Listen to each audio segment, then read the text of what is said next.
Of course, a lot of people have been weighing in online to a number of these opinions, including, of course, the Dobbs v. Jackson case, which overturned Roe v. Wade. The vice president sent out this tweet. It's getting a lot of traction, so I wanted to get our panelist reaction.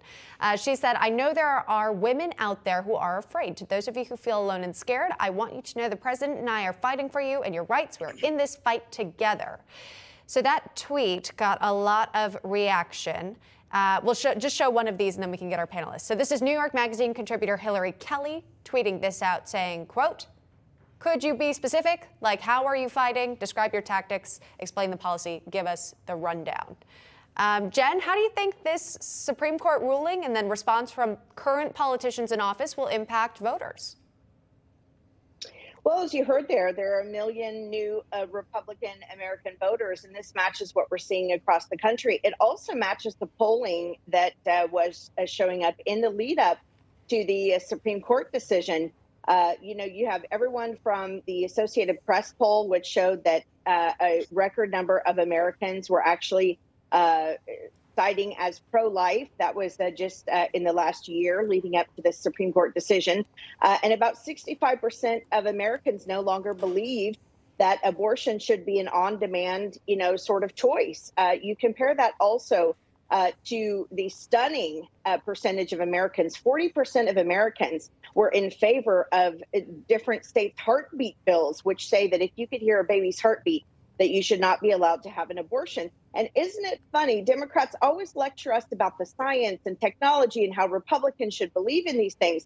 I truly believe that two things led to this Supreme Court decision and to the unpopularity of abortion. And that was the ability for a mother to actually see the baby's face in the womb and the ability to hear his or her heartbeat. And I think those things really turn the tide. And, as much as the Supreme Court is an independent body, it is also so often a reflection of the popular opinion of the American people. Hal Lambert, I'll have your chance to respond to the tweet from Vice President Kamala Harris. It wasn't just that particular backlash that we showed. There was multiple what you would describe as those that would lean left in terms of politics hitting back on the vice president because calling it tone deaf, that picture, and whoever the strategist is to be fired from their position. Again, this person, the vice president, pointed out she's 30,000 feet above ground in a private jet. This could not be more indicative of where the Democrat Party stands. Again, paraphrasing there, but that was essentially the sentiment there of just how detached the Democrat Party really is and how tone deaf this tweet was. So many called for it to be deleted, or again, firing of the strategist of who thought that was a good idea. Well, I mean, I don't know if there was a strategist. It sounds like something Kamala Harris would tweet out. I mean, you could have substituted abortion for any other thing in that tweet. I mean, it's just a platitude. We're going to keep fighting for you. I mean, you could substitute inflation, voting rights, anything you want for that. It's just the same type of news that she puts out all the time. So I don't blame them for being upset because it doesn't really say anything. But, the Democrats have no one to blame but themselves on this. I mean, this was all about a power grab started years ago. Harry Reid got rid of the filibuster in an attempt on the Supreme Court nominees as a power grab.